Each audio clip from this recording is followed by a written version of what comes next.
Today I'm going to be taking a look at the Freesat V8 Super. I just picked this up to replace my current satellite receiver. I'm primarily going to be using this to catch some C-band signals, and there are some KU ones out there, but it'll be primarily for C-band for some international channels. This box supports PowerVu and Biss, as well as it is DVB-S2 as I am in North America. Some of the other features it includes is 1080p support, as well as you can store up to 10,000 channels on here. It does also have access to YouTube and other online channels, but we'll see that further in the video. Looking at the box here, we can see it supports IPTV and WebTV, MPEG-4, H.264, PVR via USB, 7-day EPG support, blind scan, and as I said, 10,000 channels. And it does come with a RJ45 that will get you 10/100 megabit per second. So let's get right into the unboxing.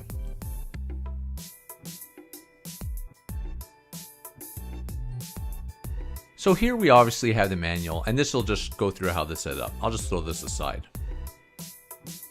Here we got the satellite receiver itself, and it has a nice hard aluminum finish to it. I'll just take off the wrap here. Over here to the right, we have the channel up, channel down, and power button, and a USB connection. If we flip over here to the back, here we got the TV SCART, the LNB in from your antenna, your loop, HDMI out, your RS-232, Ethernet, USB, and power.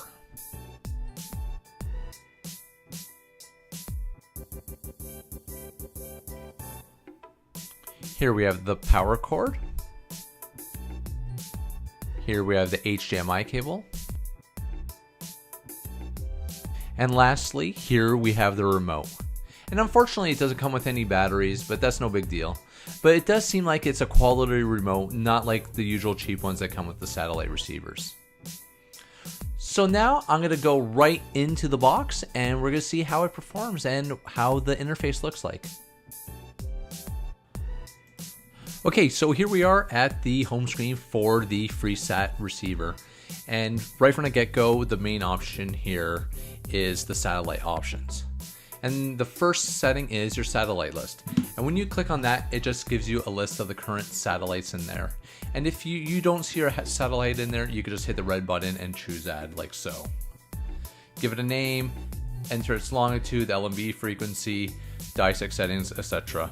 And then when you're done, you just press save by pressing the yellow button. Then you have your antenna setup. And here's pretty much the same thing. You look for your satellite on the list on the left, and then you just go here, set your LNB frequency, and then you would hit the blue button to scan. And I'll just show the button here being pressed. And here at the bottom is a great option, the blind scan. So if you don't know any of your different transponder frequencies, you just hit blind scan, and it'll essentially scour whichever out in the satellite and just go through everything and find your channels. Here we have a TP list. So if you didn't know the transponder, you could go in here and add it. And this is all pretty much the same settings. You go into single satellite, you just go through the single satellite, and it would scan the one satellite. Now to the menu on the right where the little television is. And here, this is when your channels would be scanned in, they would appear in the TV channel list. Obviously, if it's a radio channel list, it would show up in there. Obviously, delete all, favorite, all that fun stuff. Pretty interesting portion. At the bottom here is a pretty interesting portion, your IPTV.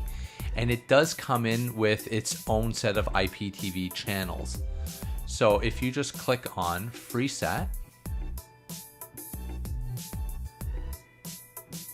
here you'll see all the channels that are preloaded. A lot of international channels, a lot of Middle Eastern channels. There is a couple of Spanish channels, Portuguese channels, American channels. So I'll just go through here.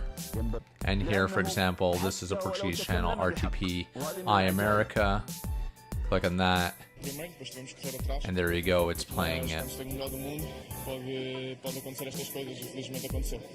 Here on the right, you'll have Extreme. If you did have an IPTV provider, I believe you could put the credentials in here and then after, so that it'll give you port number, username, etc.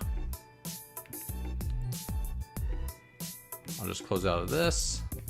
Over here to the right, if you want to stream stuff from your network, you could click on Network Place here. And then you can add the IP, and then you'd be able to connect to it so you can stream across your network. Over here, I'm going to go into USB storage device. So right now I have a USB key that has Big Buck Bunny on there just per second, and see how that turns out. And as you can see here, this is a 30 frames per second 1080p. I'll just play this and we'll see how it streams.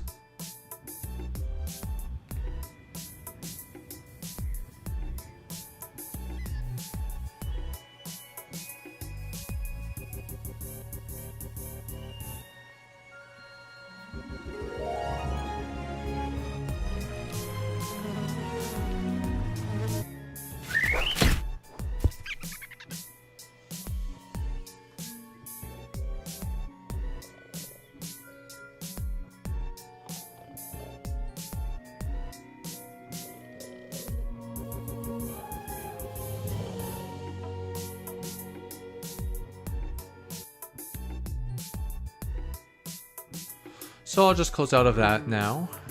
Over here is your USB settings. Here you to get your hard drive information. And over here, what people might be interested in is the DVR configuration. So if you did want to record stuff off your satellite, you could just go in here. You can enable time shifting, so if you want to pause your shows. Over here is your DVR partition. You can set that up. I'll just click on jump here. I've never actually clicked on this. Let's take a look. Oh, and I guess this would be the skip time, so if you want to skip through stuff that you've DVR'd. Over here to the right, you could set up your network config, DLNA. I'm not too sure what SATA IP is. Over here where it says movie online, where it says online movie, this is where you'll find some apps. So we'll just go down here to YouTube. And I'll just go down here and up here. As you can see, it isn't playing the YouTube right now. And that's, I find that you have to do firmware updates. Last night I updated to the latest firmware, it worked. So it must have gone down since then. So you maybe just want to check Freesat's site. I'll drop that link down below, and then you could update the firmware on this. Close out of this. Over here is if you want to give your receiver a name, you just click on here and see by default it says Freesat V8. I'll just exit out of there. Here's all your different settings, your local time setting, language. I'm not going to get too far into this because this is pretty self-explanatory and boring. And now in our last menu here, which is your tools menu, here you'll have the information, your factory sets. So if you want to factory reset your receiver, you could just go in here and do that.